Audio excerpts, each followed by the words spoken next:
तो true blood में आपने अब तक देखा कि किस तरह सैम का सेक्रीफाइस होने वाला था मैरियान के हाथों, और अब जानते हैं आगे स्टोरी में क्या होता है और कैसे गोड्रिक को बचा पाएगी सुकी। देखते हैं इस एपिसोड में। तो चलिए शुरू करते हैं गाइस। आप देख रहे हैं शो टाइम एक्सप्लेनर, मैं हूं हेमंत और ये सीरीज है ट्रू ब्लड, जिसका सीजन 2 का एपिसोड नंबर 7 में अब एक्सप्लेन करने जा रहा हूं। तो प्लीज वीडियो को जरूर लाइक करना और कमेंट बॉक्स में बताइए कि आपको सीरीज कैसी लग रही है, और प्लीज दूसरी सीरीज भी आप सजेस्ट कर सकते हैं। तो अब शुरू करते हैं इस एपिसोड में, जहां पर सैम को पकड़ के रखा हुआ है मैरियन के लोगों ने, और यहां पर मैरियन उसे सैक्रिफाइस करने ही वाली थी, बट तभी एंडी भी उनका पीछा करते हुए वहां पर आ चुका था, और इन सबको देख के अजीब सा शौक होने लगता है और गोली चलाता है आसमान में, जिससे कि सब लोग को रोक सके। और इतना ही डिस्ट्रैक्शन चाहिए था सैम को अपनी जान बचाने के लिए। वो यहां से डर कर भागने लगता है, और जैसे डेफनी उसे रोकती है वो डेफनी को भी मुक्का मारता है और जंगलों में भागने लग रहा था, जिसका पीछा मैरियन कर रही है, जहां पर मैरियन उसे मार के सेक्रीफाइस करना चाहती है आज। बट सैम अपनी शेप शिफ्टर की पावर को यूज करते हुए एक आउल को देखता है और उसकी फॉर्म में आकर वहां से उड़ जाता है एक उल्लू बन के। एटलीस्ट सैम ने कोई तो अच्छा काम किया। और वहीं मैरियन को गुस्सा आने लगता है कि आज वो सेक्रीफाइस नहीं कर पाई, और वापस आने लगती है, जिस मोमेंट पे एंडी इन सबको देख के अजीब सा महसूस करता है कि किसी तरह का काला जादू कर रहे हैं जिसको कभी सपोर्ट नहीं करेगा, और उसका भाई टेरी यहाँ पर क्या कर रहा है। बट तभी टेरी उसका हाथ मोड़ के तोड़ देता है, क्योंकि वो होश में नहीं था और वो कहीं ना कहीं मैरियन के कंट्रोल में था। हम देखते हैं उसके बाद हाथ तोड़कर उसे वहीं पर पटक जाता है, और सब लोग अपने घर वापस जा रहे थे, जैसे कि मैरियन का जो भी रिचुअल था वो पूरा नहीं हो पाया। और अब यहाँ रात को ही हम देख पाते हैं एरिक और इजाबेल दूर से ही फेलोशिप ऑफ द सन को देख पा रहे थे, और एरिक को लगता है कि ये बेवकूफ लोगों ने गोड्रिक को पकड़ रखा है, ऐसा हो ही नहीं सकता, वो इन सबको 1 मिनट में मार देगा और गोड्रिक की जान बचा लेगा। बट गोड्रिक भी तो इतना पावरफुल है कि कोई इंसान उसे ऐसे वैसे रोक नहीं सकता है, वो 2000 साल पुराना वैम्पायर है। बट तभी इजाबेल का कहना था कि उन्हें रुकना चाहिए, क्या पता वो यहाँ ना हो और उन्हें इनोसेंट लोगों को मारना नहीं चाहिए। और तभी एरिक पूछना चाहता है कि वो इंसानों से इतना फैसिनेटेड क्यों रहती है, और क्यों उसका बॉयफ्रेंड एक इंसान है, जहां पर वो बताती है कि इंसान उसके लिए क्यूरियोसिटी पैदा करते हैं, हमेशा कुछ ना कुछ उनकी लाइफ में चलता रहता है। उनकी लाइफ छोटी है, जिस लाइफ के अंदर वो सब कुछ करना चाहते हैं वो इन सबको साइंस प्रोजेक्ट की तरह समझती है। और यहाँ पर वो जानना चाहती है कि क्या एरिक बिल को बता देगा कि वो भी सुकी को चाहता है। बट हम देखते हैं एरिक साफ करता है कि वो कोई सुकी को नहीं चाहता है, और वो सिर्फ यहाँ पर गोड्रिक की जान बचाने के लिए आया है। बट कहीं ना कहीं सबको पता है कि उसे भी सुकी में इंटरेस्ट है, क्योंकि बिल को भी है। और वहीं वो दोनों बस देखते हैं थोड़े डिस्टेंस से कि अगर फेलोशिप ऑफ द सन में कोई गड़बड़ हुई तो वहां पर जाके अटैक करके गोड्रिक की जान बचा लेंगे। और guys, thanks for watching my videos. ये कुछ अमेजिंग कॉमेंट्स हैं जो आपने मेरी वीडियो पे किए हैं, और अगर फ्यूचर में भी अगर आप अच्छे कमेंट्स करेंगे तो मैं वीडियो में फीचर जरूर करूंगा। तो एक अमेजिंग सा कमेंट करना ना भूलें। और ये लास्ट वीडियोस में से कुछ के कमेंट्स हैं जिन्हें आप स्क्रीन पर देख सकते हो। और अब वीडियो को कंटिन्यू करते हैं। और वहीं चर्च के अंदर हम देख पाते हैं जेसन को, जो सैरा के साथ इंटीमेट हो रहा था, और सैरा को लगता है कि शायद उसे स्टीव न्यूलन को बता देना चाहिए कि वो उसके साथ अब नहीं रह सकती है, उसे अब जेसन पसंद है। हम देखते हैं ये सब सुन के जेसन डरने लगता है, क्योंकि उसके लिए तो इंटीमेट होना एक नॉर्मल बात थी, वो हर दूसरी लड़की के साथ होता है, उसको कोई रिलेशनशिप नहीं चाहिए। बट यहाँ पर सैरा को लग रहा है कि शायद वो उसके साथ प्यार में है और उसे स्टीव को छोड़ के अब जेसन के साथ आ जाना चाहिए। बट यहाँ पर जेसन को तो डर है कि वो पहले स्टीव से पिटेगा भी, और स्टीव के पास महंगी महंगी बढ़िया बढ़िया गन्स है, वो उसको भून के रख देगा उन गन से। और ये समझाने लगता है सैरा को, बट सैरा को ये बात समझ नहीं आ रही थी, तो एक्सप्लेन करता है कि वैसे भी आज रात को लॉकडाउन लगने वाला है, तो उसके बाद ही बताना उसे, तब तक के लिए हम इस बात को सिर्फ एक सीक्रेट ही रखेंगे। जिसको सुनने के बाद जेसन शांत होने लगता है, और यहाँ पर सैरा भी समझ चुकी थी कि उनको पहले अपना काम करना है जो उस वैम्पायर को मारने का था, फिर वो शायद स्टीव को सब कुछ सच बताएंगे। और यहाँ से सैरा जाने लगती है सारे प्रिपरेशन करने के लिए। और यहाँ पर जेसन अब डरने लगा था, क्योंकि उसे पता है कि स्टीव के पास बहुत ज्यादा पावर और गन है, वो उसको भून के रख देगा। और यहाँ बेसमेंट के अंदर ही सुकी वेट करने लग रही थी ह्यूगो के साथ में और सोच रही है कि अब तक क्यों नहीं आया बिल उसकी जान बचाने के लिए, उसे आ जाना चाहिए था, उसने मेरे फियर को भी महसूस किया होगा, बट वो अब तक आया क्यों नहीं। बट तभी ह्यूगो एक्सप्लेन करता है कि शायद वो नहीं आने वाला है, हमको कोई बचाने के लिए चाहिए, मुझे यहाँ से बाहर निकलना है, मुझे अजीब सा लग रहा है जैसे कि हम मरने वाले हों। बट हम देखते हैं इस मोमेंट पे सुकी को लगता है कि शायद ये स्टैन होगा क्योंकि वही शेरिफ बनना चाहता है, इस वजह से उसने उसको यहाँ पर फंसाया है। और स्टीव न्यूलैंड को पता था कि वो यहाँ पर आने वाली है, ये सब कुछ प्लान था, कोई तो है जो हम सबको धोखा देने लग रहा है। और उनका शक था स्टैन पे क्योंकि शायद वो अगला शेरिफ हो सकता है, इस वजह से ऐसा करे। बट तभी स्टीव न्यूलैंड वहां पर आ चुका था सारी पूछताछ करने के लिए, जहां पर बिना कुछ इश्यू के ह्यूगो सारा सब कुछ सच बता देता है कि उसका नाम ह्यूगो है और ये सुकी स्टैक हाउस है और हम सिर्फ एरिया 9 के शेरिफ को बचाने के लिए यहां पर आए थे। बट तभी स्टीव न्यूलैंड शॉक में था, बोलता है कि क्या सुकी स्टैक हाउस, तुम जेसन स्टैक हाउस की सिस्टर हो और क्या तुम बॉन्टॉन से हो। और ये सुनने के बाद सुकी एकदम शॉक में थी कि मेरा भाई यहाँ है और प्लीज उसको इन सब से कनेक्ट मत करो, उसका मेरा कोई प्रॉब्लम नहीं है और वो हमारे साथ काम नहीं कर रहा है। बट हम देखते हैं ये सब सुनने के बाद स्टीव न्यूलैंड को तो लग रहा था कि उन्हीं के बीच एक ट्रेटर है, वो ट्रेटर कोई और नहीं जेसन स्टैक हाउस है, जो यहाँ पर रहकर उनकी सारी इंफॉर्मेशन इन वैम्पायर ग्रुप को लीक करने लग रहा था और अब उसे पकड़ना होगा। जहां पर सुकी बताने की कोशिश भी करती है कि उसका भाई इन्वॉल्व नहीं है, बट यहाँ पर सीधा स्टीव जाता है जेसन को ढूंढने के लिए। और वहां हम देखते हैं जेसन को, जिसे लगता है कि अगर स्टीव को पता चला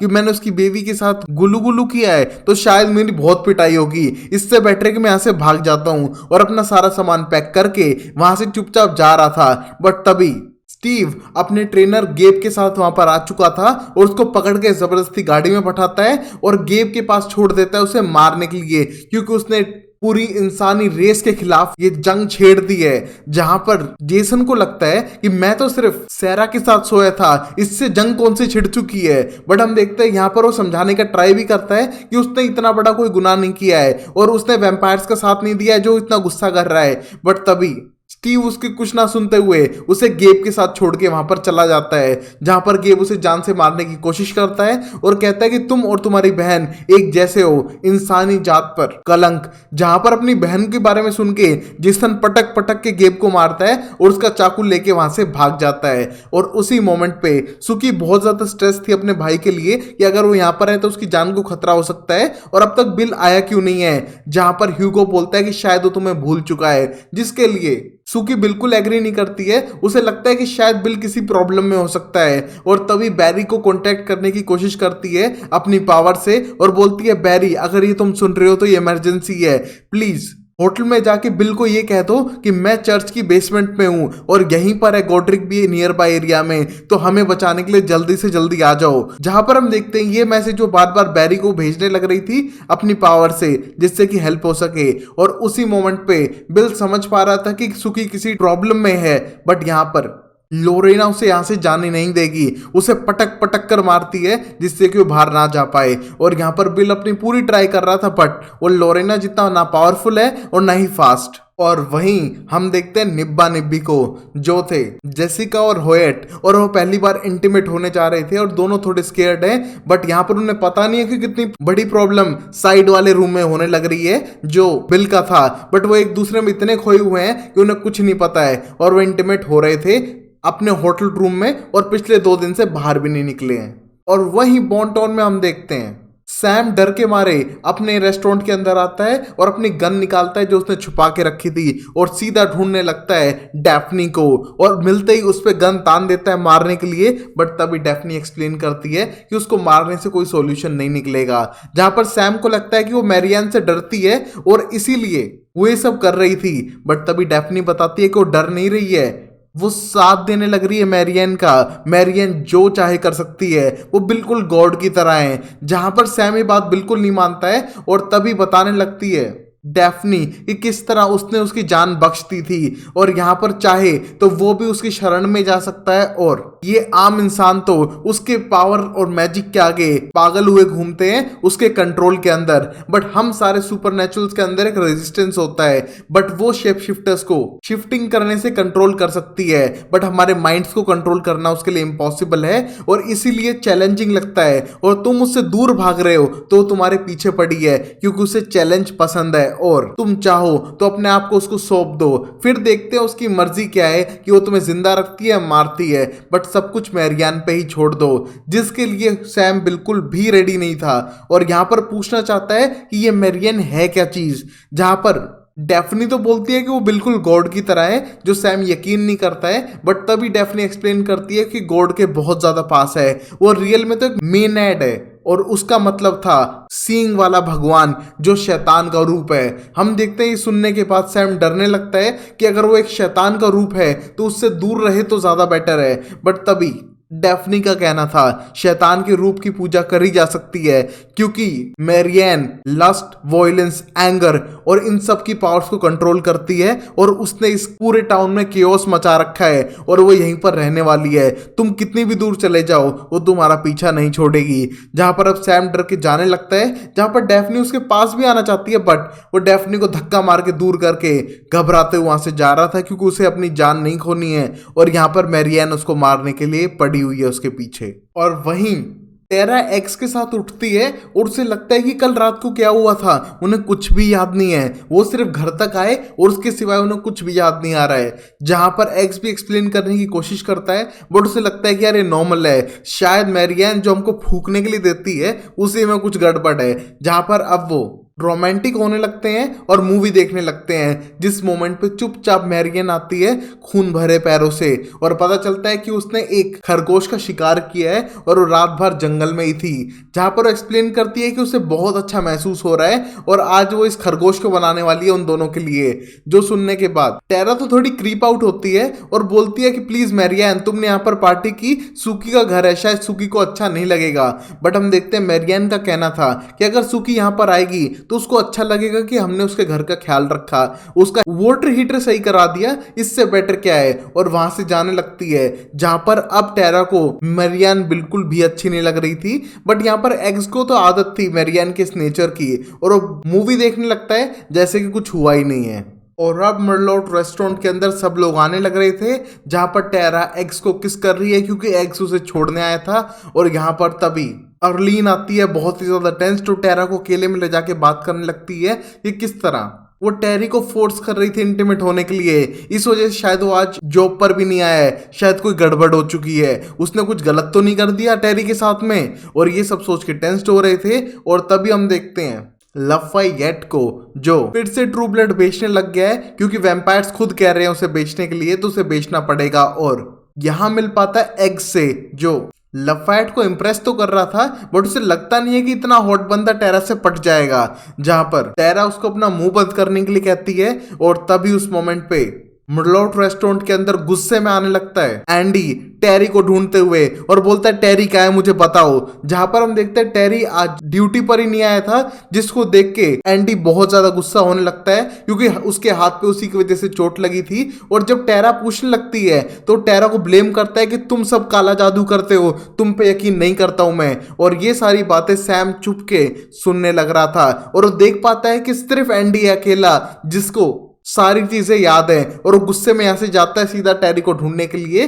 और इस मोमेंट पे सैम बहुत बुरी तरह से डरा हुआ है क्योंकि उसे पता नहीं हो किस पे ट्रस्ट करे और किस पे ना करे। और इतना सारा मर्लोट्स में ड्रामा देखने के बाद एक्स बोलता है कि आज के लिए बहुत हो जाएगा मेरे लिए, मुझे घर चलना चाहिए। जहां पर वो टेरा को किस करके सीधा गाड़ी घुमाता है और सीधा घर की तरफ निकल जाता है। और उसी मोमेंट पे हम देखते हैं अब रात होने लगी थी और सुबह से बिल को पकड़ के रखा हुआ था लोरेना ने उसी रूम के अंदर, जहां पर बिल भागने की कुछ ट्राई कर चुका है बट वो कामयाब नहीं है क्योंकि लोरेना उससे ज्यादा पावरफुल है। और तभी उन्हें याद आता है वो दिन लॉस एंजलिस का 1935 का, जहां पर बिल एक बुक पढ़ रहा है, gods monster of ancient Greek. But तभी वहां पर आ चुकी थी लोरेना एक इंसान को लेकर जिसपे वो फीड करना चाहती थी।